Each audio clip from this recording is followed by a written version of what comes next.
नमस्कार, स्वागत है आप सभी का डीडी न्यूज के इस खास बुलेटिन एक्सप्रेस 100 में, जहां हम आपके लिए लेकर आते हैं राजनीति, मनोरंजन, देश दुनिया, खेल और व्यापार जगत की सभी बड़ी खबरों को एक्सप्रेस यानी कि फटाफट अंदाज में। आपके साथ मैं हूं संध्या शर्मा। तो देखिए खबरें तेज रफ्तार से। राष्ट्रपति द्रौपदी मुर्मू आज से उत्तराखंड के 2 दिन के दौरे पर रहेंगी। वह अखिल भारतीय आयुर्विज्ञान संस्थान एम्स ऋषिकेश के 4थे दीक्षांत समारोह में उपस्थित रहेंगी। राष्ट्रपति द्रौपदी मुर्मू ऋषिकेश में परमार्थ निकेतन के प्रतिनिधियों के साथ बातचीत करेंगी।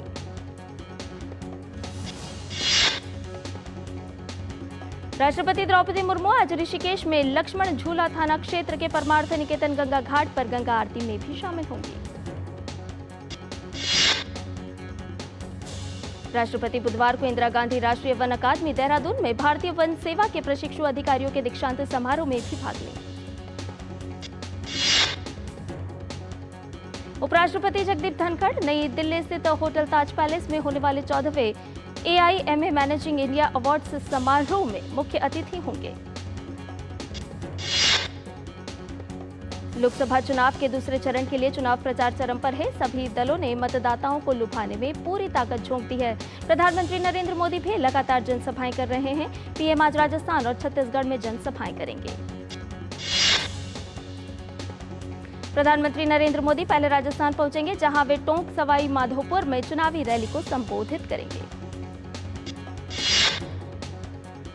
राजस्थान के बाद प्रधानमंत्री छत्तीसगढ़ में 2 जनसभाएं करेंगे। प्रधानमंत्री की पहली जनसभा जांजगीर चांपा में होगी। इसके बाद महासमुंद में प्रधानमंत्री जनसभा करेंगे।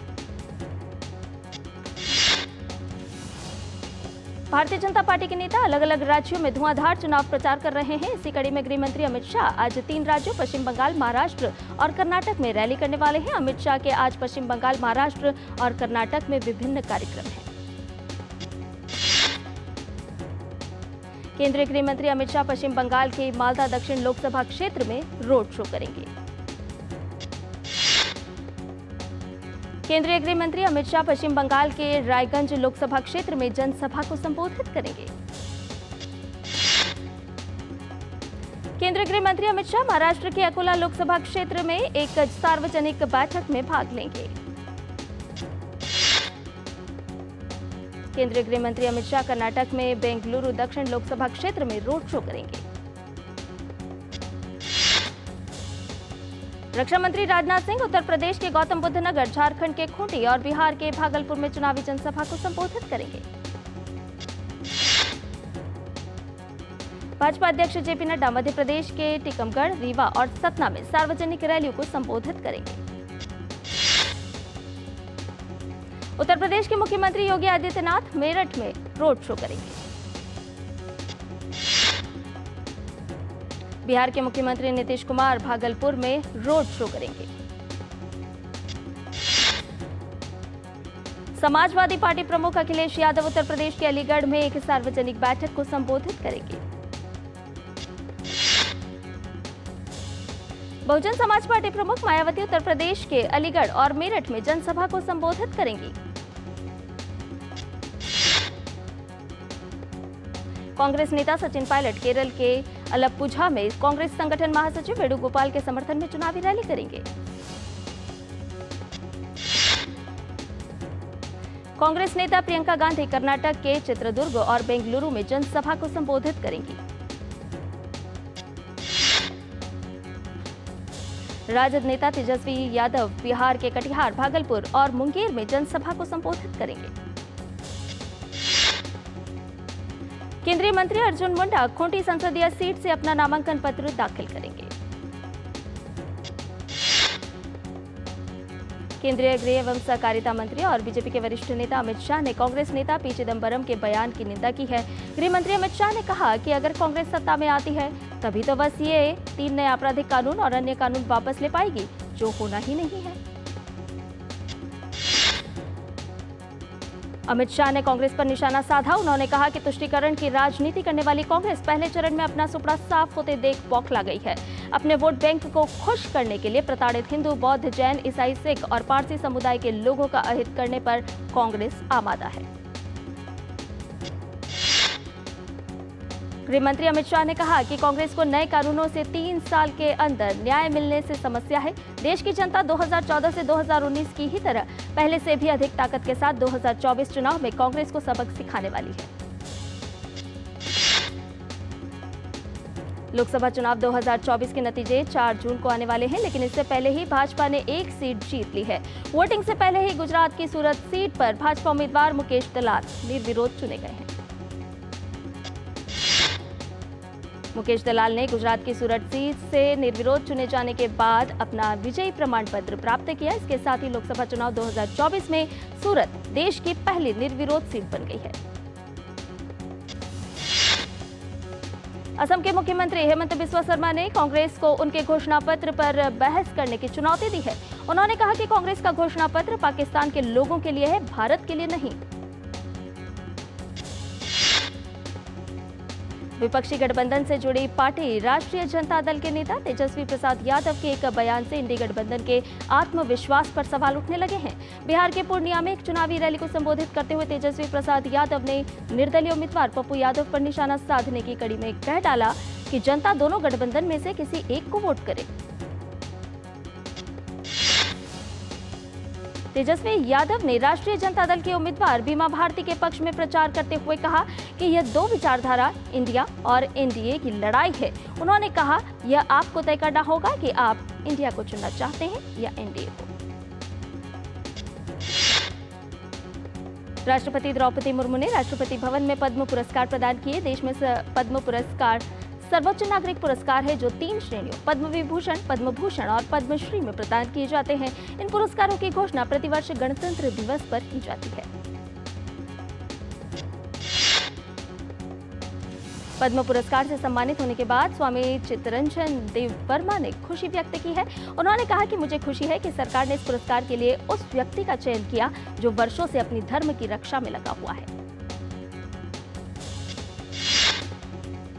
ध्रुपद विधा में सराहनीय कार्य के लिए लक्ष्मण भट्ट तेलांग को मरणोपरांत पद्म पुरस्कार से सम्मानित किया गया। इस अवसर पर उनके बेटे रविशंकर भट्ट तेलांग ने कहा कि मेरे पिता ने हमेशा कला की सेवा की। आज इस पुरस्कार के मिलने के बाद कला ध्रुपद क्षेत्र में सभी लोग उत्साहित हैं।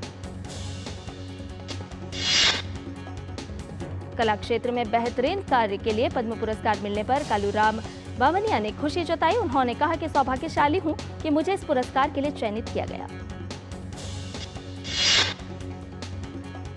राष्ट्रपति द्रौपदी मुर्मू ने कला के क्षेत्र में सराहनीय योगदान के लिए निर्मल ऋषि को पद्मश्री से सम्मानित किया।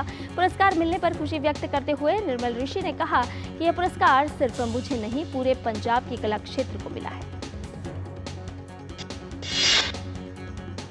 श्रीमद् भगवद गीता को बंजारा भाषा में अनुवादित करने वाले केथावत सोमलाल को साहित्य और शिक्षा के क्षेत्र में उल्लेखनीय कार्य के लिए पद्मश्री सम्मान मिला है। साहित्य और शिक्षा के क्षेत्र में पद्मश्री से पुरस्कृत होने के बाद डॉक्टर जाकिर इश्क ताजी ने खुशी जताई है। उन्होंने कहा कि वर्षों से हम शिक्षा के माध्यम से समाज में सकारात्मक बदलाव लाने के प्रयास में जुटे हुए हैं। यह पुरस्कार मेरे मनोबल को और मजबूत करेगा। कृषि क्षेत्र में सराहनीय कार्यों के लिए पद्मश्री मिलने पर यानुंग जामोह लोगों ने खुशी प्रकट की। यानुंग ने कहा कि मैं निस्वार्थ भाव से कृषि के जरिए समाज को अपना योगदान दे रहा हूं। मेरे जैसे साधारण इंसान को यह पुरस्कार मिलना असाधारण है। चिकित्सा के क्षेत्र में विशेष योगदान के लिए डॉक्टर याजुद्दीन इटालिया को पद्मश्री से पुरस्कृत किया गया। डॉक्टर याजुद्दीन ने इस पुरस्कार के लिए भारत सरकार का आभार जताते हुए कहा कि इस पुरस्कार का केवल मैं नहीं बल्कि मेरे सभी साथी हिस्सेदार हैं। कला के क्षेत्र में बेहतरीन कार्यों के लिए हिंदी सिनेमा के दिग्गज अभिनेता मिथुन चक्रवर्ती को पद्म भूषण से सम्मानित किया गया। पुरस्कार मिलने के बाद उन्होंने केंद्र सरकार को आभार जताते हुए कहा कि बिना मांगे जो चीजें मिलती हैं उसकी खुशी कुछ और ही होती है। उत्तर प्रदेश के पूर्व राज्यपाल रहे राम नाईक को राष्ट्रपति ने पद्म भूषण से सम्मानित किया। पुरस्कार मिलने के बाद राम नाईक ने खुशी व्यक्त करते हुए कहा कि सपने में भी मैंने इस पुरस्कार की कल्पना नहीं की थी। रक्षा मंत्री राजनाथ सिंह लद्दाख दौरे पर पहुंचे। रक्षा मंत्री ने सियाचिन बेस कैंप में युद्ध स्मारक पर सैनिकों को पुष्पांजलि अर्पित की। रक्षा मंत्री राजनाथ सिंह ने सियाचिन ग्लेशियर के खुमार पोस्ट पर तैनात सशस्त्र बल के जवानों से भी मुलाकात की। उन्होंने सैनिकों का हौसला बढ़ाया और देश की रक्षा में तैनात रहने पर उनकी सराहना की। रक्षा मंत्री ने सियाचिन ग्लेशियर पर नियंत्रण सुनिश्चित करने के लिए सेना द्वारा चलाया गया एक ऑपरेशन मेघदूत की सराहना की। दिल्ली के राउस एवेन्यू कोर्ट ने मुख्यमंत्री अरविंद केजरीवाल की उस याचिका को खारिज कर दिया है जिसमें उन्होंने रोजाना डॉक्टर से परामर्श की अनुमति मांगी थी। अदालत ने कहा कि यदि केजरीवाल को जेल में विशेष मेडिकल परामर्श की जरूरत होती है तो तिहाड़ जेल अधिकारी एम्स के डॉक्टर्स का एक मेडिकल बोर्ड गठित कर सकते हैं। अरविंद केजरीवाल की कस्टडी पर राउस एवेन्यू कोर्ट आज सुनवाई करेगा। कोर्ट ने केजरीवाल को 1 अप्रैल से 15 अप्रैल तक के लिए जुडिशियल कस्टडी में भेजा था। इसके बाद 23 अप्रैल तक उनकी कस्टडी बढ़ा दी गई थी। केजरीवाल शराब घोटाले मामले में तिहाड़ जेल में बंद हैं। उन्हें सुप्रीम कोर्ट से भी राहत नहीं मिली थी। टीवी पत्रकार सौम्या विश्वनाथन की हत्या के मामले में दायर याचिका पर सुप्रीम कोर्ट ने दोषियों और दिल्ली सरकार को नोटिस जारी किया है। सौम्या के परिजनों ने कोर्ट में याचिका दाखिल कर इस केस के दोषियों को मिली जमानत को रद्द करने की मांग की है। दिल्ली हाईकोर्ट ने फरवरी में इस केस में 4 दोषियों को जमानत दे दी थी। पतंजलि भ्रामक विज्ञापन केस में आज सुप्रीम कोर्ट में सुनवाई होगी। 16 अप्रैल को जस्टिस हिमा कोहली और जस्टिस अमानुल्लाह की बेंच के सामने बाबा रामदेव और आचार्य बालकृष्ण तीसरी बार पेश हुए थे। आज बाबा रामदेव और आचार्य बालकृष्ण को सुप्रीम कोर्ट में व्यक्तिगत रूप से पेश होने का निर्देश भी दिया गया है। आतंकी साजिशों के संदेह में राष्ट्रीय जांच एजेंसी ने जम्मू कश्मीर के 9 स्थानों पर छापेमारी की है। ये सभी ठिकाने लश्कर-ए-तैयबा, जैश-ए-मोहम्मद, हिज़्ब-उल-मुजाहिदीन जैसे पाकिस्तानी आतंकी संगठनों की शाखाओं से जुड़े हुए हैं। और इसके साथ ही बुलेटिन में फिलहाल रुक रहे एक छोटे से ब्रेक के लिए जल्द हाजिर होंगे। आप बने रहिए डीडी न्यूज के साथ। आज हमारी किसान सम्मान निधि सीधे हमारे बैंक खाते में आती है। अब हमारा हक कोई नहीं मार सकता। नहीं तो पहले फसल बिचौलिए कौड़ियों के भाव ले जाते थे, लेकिन अब बीज से बाजार तक साथ खड़े हैं मोदी जी। बड़ा फसल बीमा, किसान credit card, soil health card, सबसे ज्यादा फसलों पर एमएसपी, हर खेत को पानी, नैनो यूरिया, अब ड्रोन की भी तैयारी। लेकिन फिर भी मोदी जी कहते हैं ये तो बस ट्रेलर है। किसान कल्याण की गारंटी मोदी जी की और उन्हें जिताना ये है हमारी भी गारंटी। कमल का बटन दबाएं, भाजपा को जिताएं। मैं कैप्टन होता ना, ओपन कराता। अब हर कोई ओपन करेगा तो मैच कौन क्लोज करेगा? तो भाई साहब अब कोई किसी की लाइफ में आग नहीं लगा पाएगा। समर कूल, जो हर दिल करे कबूल। तुम्हें पता है इन्वेस्टर्स के लिए एक इन्वेस्टर प्रोटेक्शन फंड होता है IPF। लेकिन अगर तुम्हारा ट्रेड एक्सचेंज पर एग्जीक्यूट नहीं हुआ या फिर कोई गारंटीड रिटर्न्स वाली स्कीम है तो ये IPF आपकी मदद नहीं कर सकता है। और अगर आपका ब्रोकर ही डिफॉल्टर बन जाए तो फिर IPF आपको कॉम्पेंसेशन दिला सकता है। कहां से सीखा? NSE की साइट पर। सोच कर, समझ कर, इन्वेस्ट कर। और ब्रेक के बाद एक्सप्रेस 100 में आपका एक बार फिर से स्वागत है। आइए बाकी की खबरों को भी जान लेते हैं फटाफट अंदाज में। प्रधानमंत्री के प्रधान सचिव प्रमोद कुमार मिश्रा ने सिविल सेवा की क्षमता निर्माण आवश्यकताओं पर आयोजित एक सेंट्रल ट्रेनिंग प्रशिक्षण संस्थान कार्यशाला को संबोधित करते हुए कहा कि भारत आज वैश्विक पटल पर अपनी महत्वपूर्ण भूमिका निभाते हुए एक निर्णायक मोड़ पर खड़ा है। इस दिशा में क्षमता निर्माण आयोग यानी सीवीसी अमृत ज्ञान को विकसित कर रहा है, जो लोक प्रशासन की सर्वोत्तम प्रथाओं में से एक है। पीके मिश्रा ने इस बात पर जोर दिया कि भारत आज सामाजिक आर्थिक विकास के साथ ही वैश्विक पटल पर मजबूती से अपनी पहचान कायम करने की दिशा में आगे बढ़ रहा है। मिश्रा ने कहा कि प्रधानमंत्री नरेंद्र मोदी के पास 2047 तक विकसित भारत के लक्ष्य को साकार करने का दृष्टिकोण है। पीके मिश्रा ने कहा कि सरकार का ध्यान सुशासन, नागरिकों के कल्याण, भविष्य की तैयारी करने और अपनी कार्यक्षमता को बढ़ाने पर है। इस मौके पर पीके मिश्रा ने कहा कि डिजिटल क्रांति ने सरकारी सेवाओं की दक्षता, पारदर्शिता और जवाबदेही को बढ़ाने में काफी अवसर प्रदान किए हैं। देश भर में आज हनुमान जयंती मनाई जा रही है। सुबह से ही मंदिरों में भक्तजनों का तांता लगा हुआ है। बड़ी संख्या में लोग हनुमान मंदिर दर्शन करने के लिए पहुंच रहे हैं। मंदिरों में हनुमान चालीसा, अखंड रामचरितमानस का पाठ किया जा रहा है। वहीं हर जगह सुरक्षा के भी पुख्ता इंतजाम किए गए हैं। विदेश मंत्री डॉक्टर एस जयशंकर ने सोशल मीडिया प्लेटफॉर्म एक्स पर अपने संदेश में कहा है कि हनुमान जयंती के पावन अवसर पर हार्दिक शुभकामनाएं। मैं प्रार्थना करता हूं कि बल, बुद्धि और विद्या प्राप्त करने की प्रेरणा देने वाले संकट मोचन श्री राम भक्त हनुमान सभी पर अपनी कृपा बनाए रखें। भारतीय अंतरिक्ष अनुसंधान संगठन ने 1984 से 2023 तक उपग्रह से ली गई तस्वीरों के आधार पर यह दावा किया है कि हिमालय में मौजूद ग्लेशियर के पिघलने से बनी झीलों के आकार में पिछले 3 से 4 दशकों के दौरान महत्वपूर्ण इजाफा हुआ है। इसरो के अनुसार 2016 से 2017 के दौरान पहचाने गए 10 हेक्टेयर से बड़ी 2431 झीलों में से 676 हिमनद झीलों का 1984 के बाद से उल्लेखनीय रूप से विस्तार हुआ। इनमें से 130 झीलें भारत के भीतर स्थित हैं। वित्त मंत्री निर्मला सीतारमण ने बेंगलुरु में अर्थव्यवस्था और अमृतकाल 2047 के दृष्टिकोण इस विषय पर एक कार्यक्रम के दौरान कहा कि प्रवासी वापस आने लगे हैं क्योंकि बहुत से लोग भारत में कारोबार स्थापित करने के लिए कर रहे हैं वापसी। निर्मला सीतारमण ने कहा कि बहुत से लोग जिनकी वैश्विक स्तर पर पहचान है वे भारत में व्यवसाय स्थापित कर रहे हैं और करियर बना रहे हैं।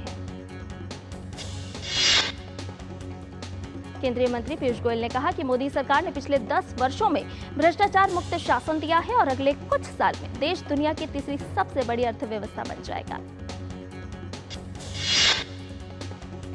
रिलायंस इंडस्ट्रीज की खुदरा इकाई रिलायंस रिटेल वेंचर लिमिटेड का वित्त वर्ष 2023-24 में राजस्व 17.8% बढ़कर 3.06 लाख करोड़ हो गया। सार्वजनिक क्षेत्र की कंपनी IFCI लिमिटेड ने कहा कि सरकार को तरजीही आधार पर इक्विटी शेयर जारी करने से उसे 500 करोड़ रुपए की पूंजी मिली है। राष्ट्रीय कंपनी विधि न्यायाधिकरण ने इंडियाबुल्स हाउसिंग फाइनेंस की याचिका पर मीडिया दिग्गज सुभाष चंद्रा के खिलाफ दिवाला कार्रवाई का आदेश दिया है। सुभाष चंद्रा एसएल समूह से जुड़ी कंपनी विवेक इंफ्राकॉन लिमिटेड को दिए गए कर्ज के गारंटर थे। हालांकि पीठ ने 2 अन्य लेनदारों IDBI ट्रांसशिप और एक्सिस बैंक द्वारा दायर इसी तरह की याचिकाओं को किया खारिज। कर्ज में डूबी दूरसंचार कंपनी वोडाफोन आइडिया लिमिटेड ने देश की अब तक की सबसे बड़ी अनुवर्ती सार्वजनिक पेशकश के तहत 18,000 करोड़ रुपए जुटाए। विदेशी बाजारों में तेजी के रुख के बावजूद अप्रैल में पाम पामोलिन का आयात बढ़ने की संभावना और मांग कमजोर होने से देश के तेल तिलहन बाजारों में कच्चा पाम तेल और पामोलिन तथा बिनोला तेल के दाम में गिरावट देखी गई। दूसरी ओर सरसों, मूंगफली और सोयाबीन तेल तिलहन के भाव पूर्व स्तर पर हुए बंद। जाड़ों में पाम पामोलिन के सोयाबीन जिगम तेल से महंगा होने के कारण पहले 4.5 लाख टन CPO और पामोलिन का आयात हो रहा था, लेकिन अब इन तेलों के दाम सोयाबीन से सस्ता होने के बाद इनका आयात अप्रैल में बढ़कर करीब 7 लाख टन होने की संभावना है।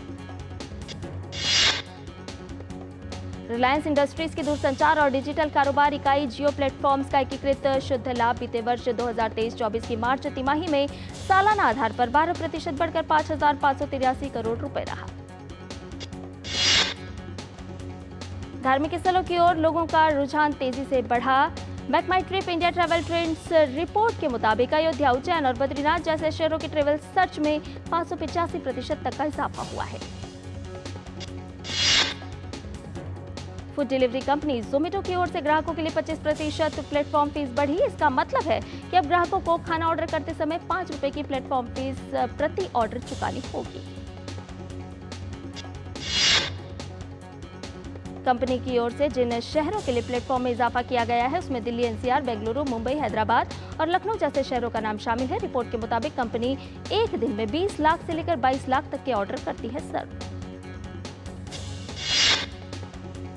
रिजर्व बैंक की मौद्रिक नीति समिति के सदस्य शशांक भिड़े ने कहा कि अनुकूल मानसून, उच्च कृषि उत्पादकता और बेहतर वैश्विक व्यापार के दम पर चालू वित्त वर्ष और उसके बाद भी भारत के लिए 7% की आर्थिक वृद्धि दर को बनाए रख पाना संभव। घरेलू हवाई यातायात नए मुकाम पर पहुंच गया। नागर विमानन मंत्रालय के मुताबिक घरेलू हवाई यात्रियों की कुल संख्या 21 अप्रैल को 4,71,751 रही, जबकि इस दौरान कुल 6,128 उड़ानें संचालित की गई।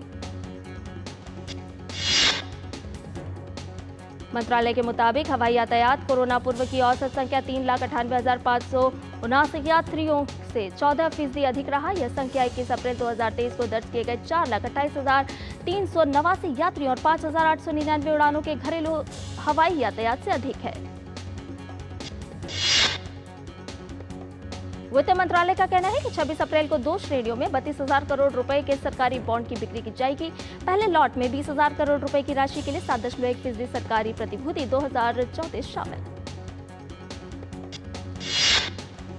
म्यूचुअल फंड का संचालन करने वाली परिसंपत्ति प्रबंधन कंपनियों ने वित्त वर्ष 2023-24 में 185 एनएफओ के जरिए 66,364 करोड़ रुपए जुटाए, जो कि इससे पहले वित्त वर्ष की तुलना में 6.5% अधिक है। वित्त वर्ष 2022-23 में एएमसी ने 253 एनएफओ के जरिए 62,342 करोड़ रुपए जुटाए थे। बाजार विश्लेषण से जुड़ी कंपनी फायर्स रिसर्च की एक रिपोर्ट के मुताबिक भारत में बचत को वित्तीय रूप देने का चलन काफी बढ़ा है। इजरायल से बढ़ते तनाव के बीच ईरान के राष्ट्रपति इब्राहिम रईसी ने पाकिस्तानी राष्ट्रपति आसिफ अली जरदारी से मुलाकात की। रईसी 3 दिनों के लिए पाकिस्तान दौरे पर हैं। अपने पाकिस्तान दौरे के दौरान इब्राहिम रईसी राजधानी इस्लामाबाद में कई उच्च स्तरीय बैठक करेंगे। साथ ही कराची और लाहौर भी जाएंगे। 8 फरवरी को पाकिस्तान में नई सरकार के गठन के बाद देश में किसी विदेशी नेता का यह पहला दौरा है। ताइवान में इस महीने का दूसरा भूकंप आया। देश के पूर्वी तट पर सोमवार शाम 5 बजे से रात 12 बजे के दौरान 80 से ज्यादा बार झटके महसूस किए गए। इनमें सबसे ज्यादा 6.3 तीव्रता का भूकंप रहा। मौसम विभाग ने बताया कि भूकंप का केंद्र पूर्वी काउंटी हुलियन में धरती से 5.5 किलोमीटर नीचे था। भूकंप के कारण राजधानी ताइपे में कुछ इमारतें झुक गईं। जापान, चीन और फिलीपींस में भी हल्के झटके महसूस किए गए।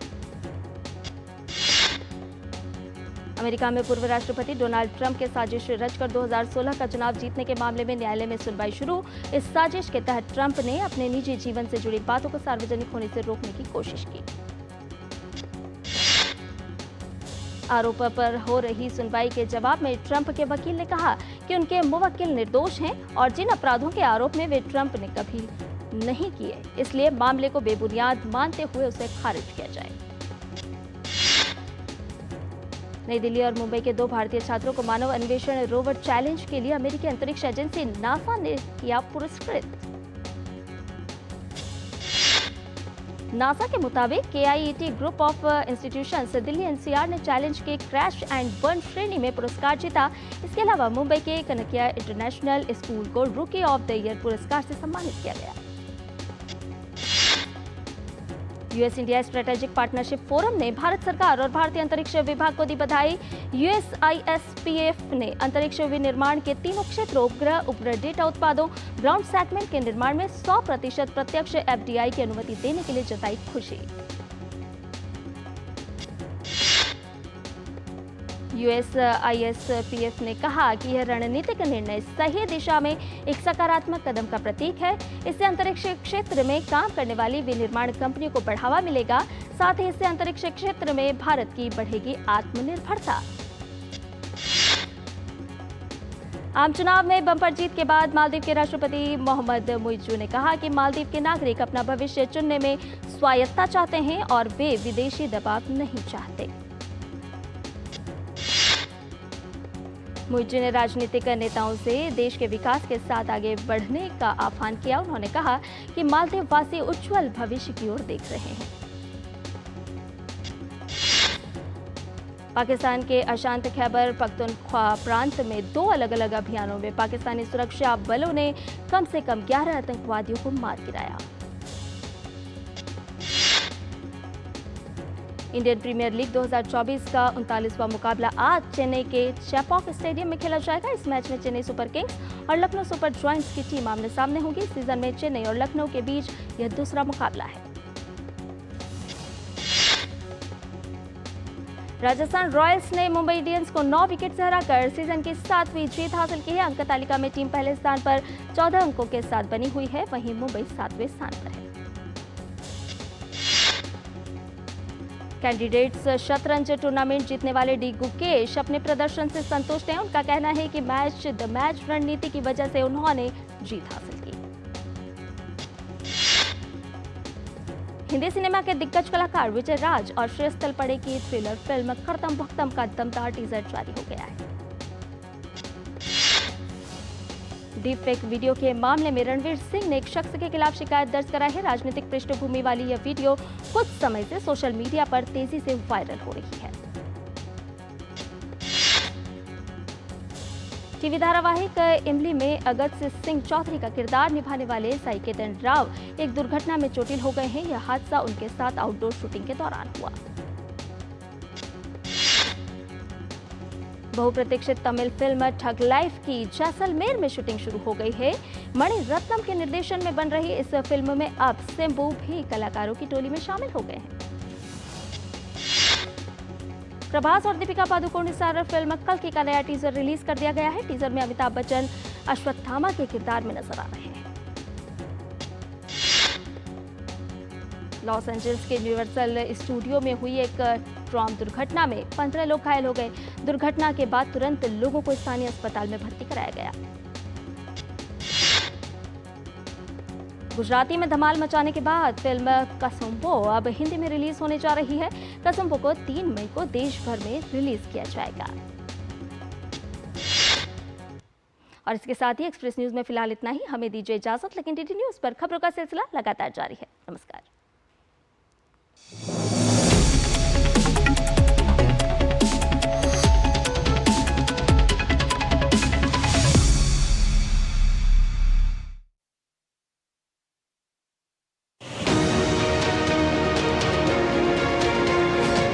आ गया लोकतंत्र का महापर्व। क्या है देश का मूड, क्या है लोगों के सवाल, क्या है नेताओं की दावों की हकीकत, कितना बदला है भारत। हम आ चुके हैं जम्मू और कश्मीर। पकड़नी जनता की नब्ज। डीडी न्यूज पहुंच रहा है गांव-गांव, शहर-शहर, जानने आपके दिल की बात। जो काम करेगा उसको तो पब्लिक वोट देगी ही। तो युवा के नाते आप सोचेंगे कि किसको वोट दे, किस पार्टी को वोट दे। आइए हम जरा चलते हैं लोगों के बीच, किसानों के बीच, और जानते हैं सच्चाई है क्या। चुनाव की जमीनी हकीकत का सुपर शो क्या बोले भारत, हर शाम 6 बजे सिर्फ डीडी न्यूज पर।